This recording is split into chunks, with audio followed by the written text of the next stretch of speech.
Hello YouTube and welcome to the channel. Now then, before we crack on with today's content, I've got a quick favour to ask of you guys. You might have heard of a channel called Tony's RC Tech, run by a chap called Tony. Now Tony isn't very well at the moment, he's having some health issues, so I would consider it a personal favour if you nipped over to his channel. I'll leave a link in the description. Nipped over to his channel after you've watched this, of course, and go and show him some positivity, because he's struggling with his back at the moment, and believe you me, I've not personally ever dealt with a bad back, but I've dealt with somebody that has had one, and it can be a nightmare for them. So if you nip over to his channel, show him some love and positivity, that'd be fantastic. Now anyway, today's video has very kindly been sponsored by Bonzai RC. They have sent me some of their aftermarket oil shocks for the Intrepid to try. These are little alloy units, and I think they're adjustable as well. Now I will say this straight off the bat, that the shock absorbers that actually come on the Intrepid are actually oil filled. They're a little bit stiff at the front, a little bit bouncy at the rear, but you do get a set of plastic oil shocks on the Bonzai. So anyway, without further ado, we're going to fit these and we're going to see what their aftermarket shocks are like. Now I really do like this little truck. It's dead tough, dead durable, and most importantly, lots of fun. So we'll whip the body off, get the old shocks off and start banging these things on.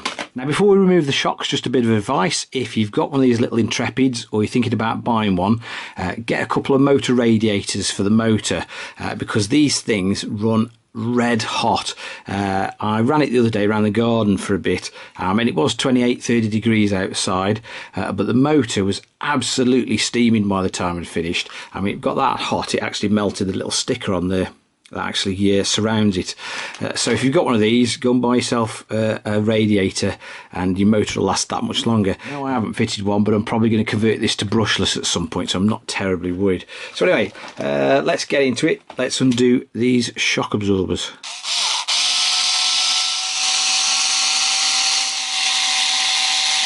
Right then, that's the old plastic shock absorbers off the front, and if we compare with one of the new ones, you can see that they're pretty much identical, bar the new ones have an alloy body. The tops and bottoms are plastic as well.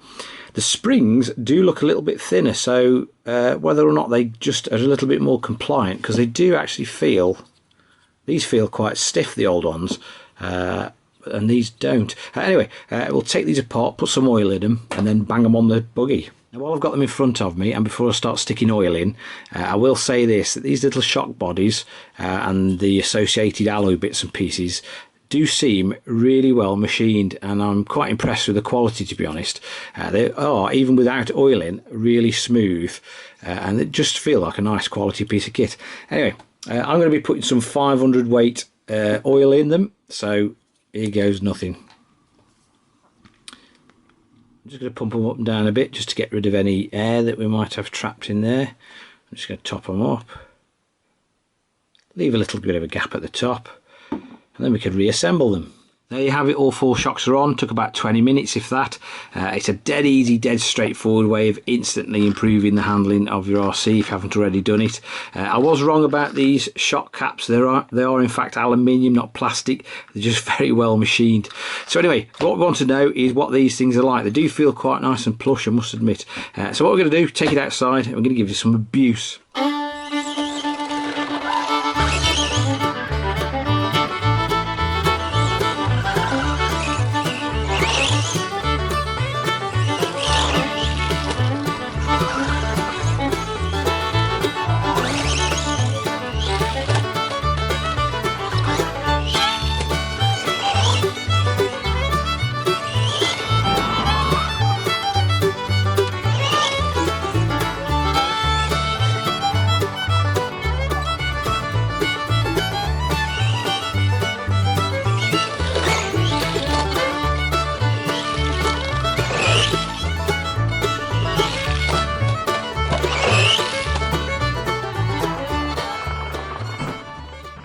Right then, back inside, what did we think of the upgraded alloy shocks from Bonzai RC?